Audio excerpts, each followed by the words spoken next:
Hey, salut tout le monde, ici Kevin pour l'Histoire en bref.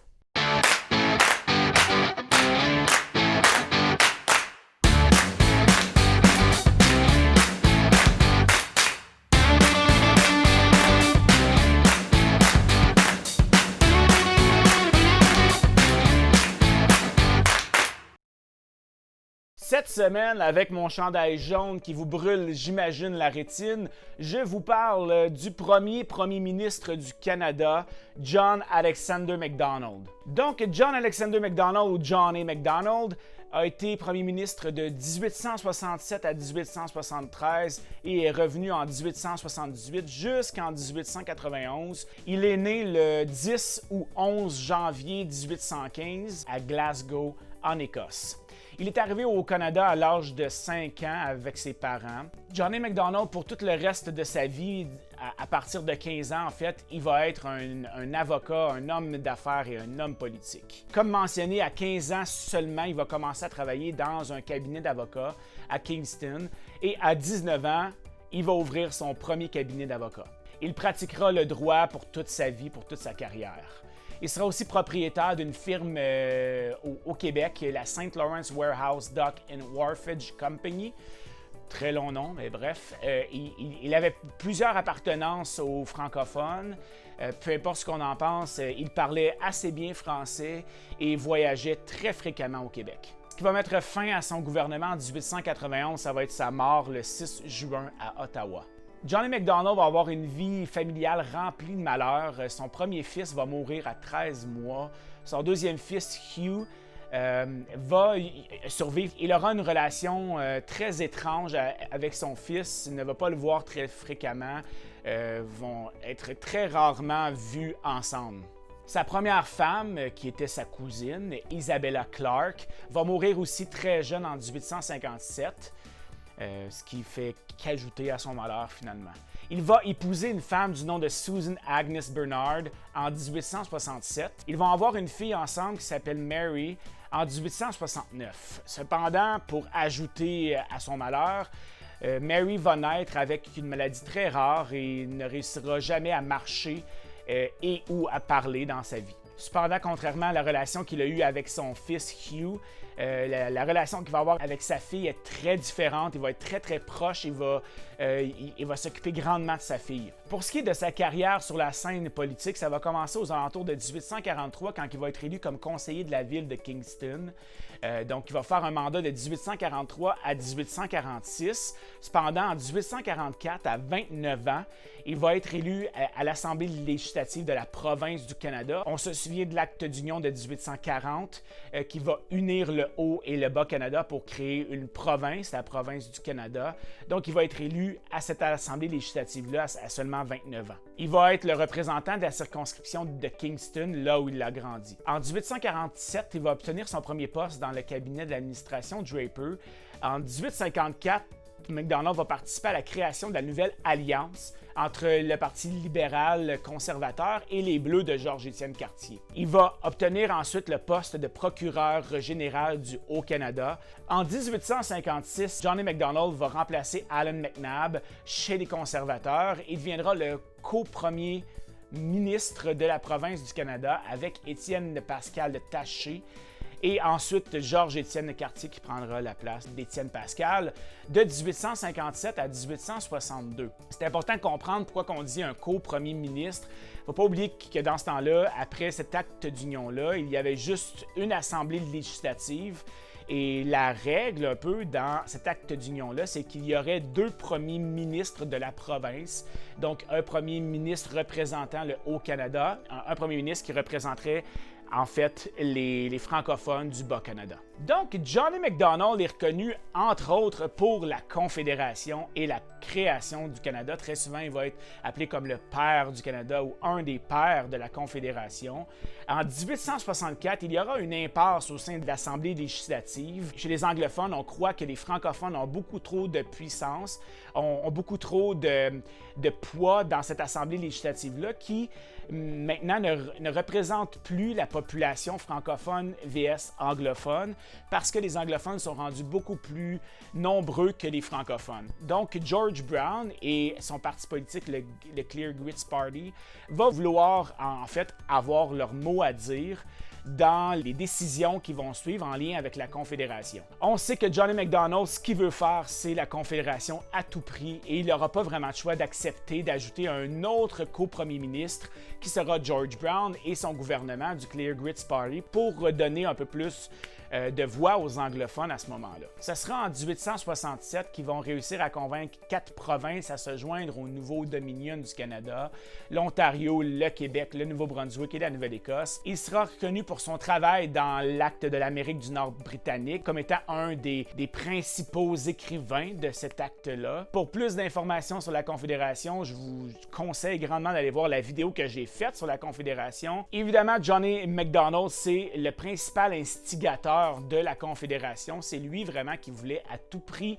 unir ce Canada-là. C'était une des raisons pourquoi il a appris à parler français. Il voulait vraiment avoir une unification et créer un seul pays au lieu d'avoir plusieurs territoires britanniques. Donc, dès le 1er juillet 1867, sa première mission en tant que premier ministre du Canada va être l'expansion de l'Atlantique vers le Pacifique. C'est le 1er juillet 1867 aussi que John Alexander MacDonald va obtenir son titre de Sir ou de Sire grâce au Lord Monck, qui est l'ancien gouverneur général de la province du Canada, qui le nomme chevalier commandeur de l'Ordre du Bain. Durant son premier mandat de 1867 à 1873, il va ajouter le Manitoba, qui n'a pas eu vraiment le choix avec la montée de Louis Riel, les territoires du Nord-Ouest, la Colombie-Britannique et l'île du Prince-Édouard au Dominion du Canada. Il va avoir aussi comme principal projet le fameux chemin de fer. Il ne faut pas oublier qu'il s'agissait d'un incitateur important pour les provinces qui se joignent au Canada. Donc, c'est une promesse qu'il ne peut pas oublier. Il n'a pas le choix de maintenir ça s'il veut que ces provinces-là restent dans le Canada. Malheureusement pour lui, en 1873, il sera dans l'obligation de démissionner et il va perdre les élections de 1874. La raison est fort simple, le scandale du Pacifique. C'est quoi le scandale du Pacifique? C'est quand le dirigeant, en fait, du projet va admettre d'avoir distribué de grandes sommes au gouvernement de MacDonald pour profiter de contrats de construction. C'est vraiment la dernière fois qu'il y a eu des scandales de corruption au sein du gouvernement canadien. Yeah.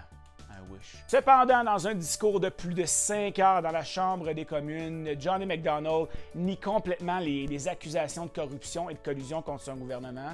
Mais malgré ça, il devra, en 1873, démissionner et il va perdre les élections de 1874 au gouvernement libéral d'Alexander Mackenzie. Arrivé en 1878, la population n'est pas très satisfaite du gouvernement d'Alexander Mackenzie et trouve qu'il est inefficace et il va aussi trouver qu'il a ralenti le commerce au pays. En 1878, MacDonald va surfer sur cette impopularité du gouvernement de Mackenzie pour rentrer au pouvoir encore une fois. Ça sera dans son deuxième mandat, en 1879, que Johnny MacDonald va mettre en place sa politique nationale. En fait, il s'agit d'une politique protectionniste qui impose des tarifs sur les importations, surtout les importations provenant des États-Unis. En fait, cette politique-là sera mise en place pour protéger les entreprises canadiennes et ça va tout simplement alimenter le sentiment anti-américain que les Canadiens ressentent à ce moment-là. Je reviens un peu sur le chemin de fer parce que c'est une partie extrêmement importante de la vie politique de Johnny MacDonald. Le chemin de fer va vraiment être son cheval de bataille. Il veut le compléter et cela à tout prix. Le premier, ce sera le chemin de fer intercolonial entre Québec et Halifax. Il ne faut pas oublier que Halifax, c'est la capitale de la Nouvelle-Écosse et la Nouvelle-Écosse était une des provinces en 1867 à entrer dans la Confédération en ayant eu la promesse d'avoir un chemin de fer entre la ville de Québec et Halifax. Ce sera en novembre 1885 que le chemin de fer intercanadien, transcanadien, va être complété. On va voir aussi que la complétion de ce chemin de fer-là va être extrêmement problématique parce que, comme mentionné plus tôt, Johnny MacDonald voulait le compléter à tout prix, donc il y aura inévitablement des conséquences sur les gens, les animaux, l'environnement qui se trouvera sur son chemin. On reviendra un petit peu plus loin sur le chemin de fer, mais une des grandes problématiques de son temps aussi va être la rébellion ou la résistance chez les Métis. Pourquoi je dis la rébellion ou la résistance? Je vais être franc avec vous, il y en a plusieurs qui vont dire « Ah, ça veut dire exactement la même chose ». Je pense pas, c'est deux interprétations très différentes. En fait, la raison pourquoi j'utilise rébellion et résistance, c'est que d'un côté, on pense qu'ils se rebellent, qu'ils attaquent le gouvernement en tant que tel, et de l'autre côté, lorsqu'on parle de résistance, c'est lorsqu'on est plus sur la défensive. C'est mon interprétation des deux mots et ça ne veut clairement pas dire la même chose pour moi.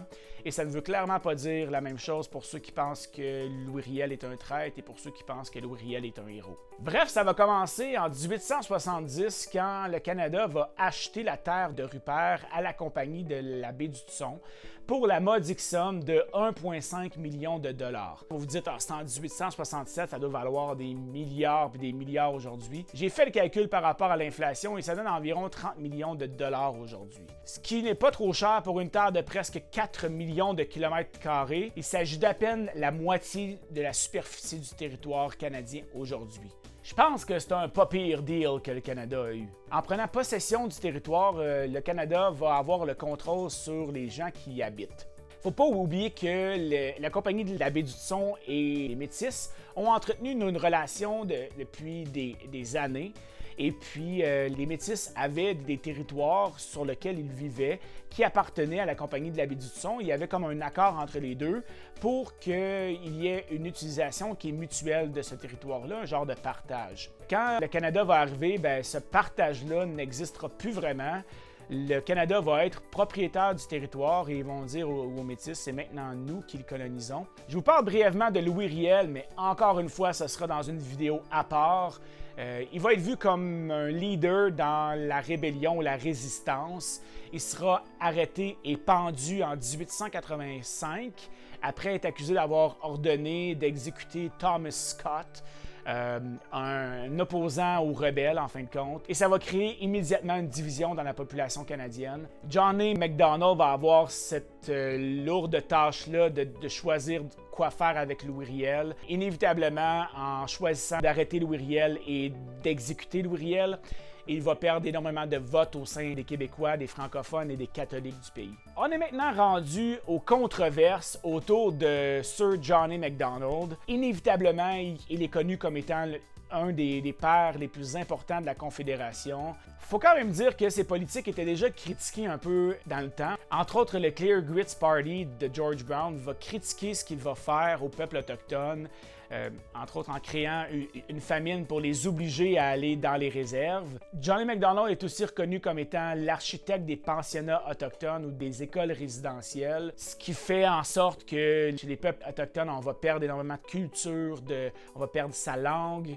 Je ne rentrerai pas encore dans les détails parce que je vais revenir sur les pensionnats autochtones, c'est sûr à 100%. Et quand on parle de son rôle dans cette famine autochtone-là dans l'Ouest, c'est que ces agents des affaires indiennes qu'il avait installés dans les fameuses réserves, ils ont affamé des communautés autochtones pour les convaincre de les relocaliser dans les réserves pour qu'ils puissent réussir à passer son fameux chemin de fer. Le 10 août 2018, la ville de Victoria va choisir d'enlever la statue de Sir Johnny MacDonald dans leur centre-ville. Ça va évidemment créer un débat au sein de la population. En 2018, Viola Desmond, une femme qui a été emprisonnée pour avoir refusé en 1946 de changer de place dans une salle de cinéma, dans une zone de blancs seulement, deviendra la première femme sur les billets canadiens depuis la reine Élisabeth II. Mais le billet, parce qu'on sait que Johnny MacDonald est sur les billets de 10 $ canadiens, il va rester sur les billets de 10 $ commémoratifs du 150e anniversaire du Canada, avec Sir George Étienne Cartier, Agnes MacPhail et James Gladstone. Ce billet semble toujours en production selon le site de la Banque du Canada. Donc, il y avait un débat sur le fait qu'on allait enlever Johnny MacDonald des billets. De ce que j'ai trouvé comme information encore, il semble être encore là sur les billets en production. Évidemment, puisqu'il s'agit de billets commémoratifs, je ne sais pas combien de temps ils vont être là en circulation. Je ne sais pas si Sir Johnny MacDonald va revenir sur un billet standard. Peu importe ce qu'on pense de Sir Johnny MacDonald, il est une figure importante du panorama canadien. Johnny MacDonald est encore dans les débats actuels et contemporains aujourd'hui. C'est une figure qui est controversée parce qu'il a fait beaucoup de positifs et beaucoup de négatifs en même temps. Et je mets ma main au feu que d'ici 10 ans, 20 ans, 100 ans, on va encore parler de Johnny MacDonald. Je sais que c'était un peu court pour parler de Johnny MacDonald, c'est le premier ministre. Inévitablement, il y a plein de choses qu'il a fait que je vais reparler dans d'autres vidéos. C'est pour ça que je ne m'éternise pas là-dessus. J'espère que vous avez aimé la petite vidéo sur Johnny MacDonald. C'est un personnage important, une figure importante du panorama canadien. Je vous remercie d'avoir été là. Si vous avez aimé, encore une fois, petit pouce en l'air. On partage. Et sinon, on se voit la semaine prochaine pour une nouvelle vidéo. C'était Kevin pour l'Histoire en bref.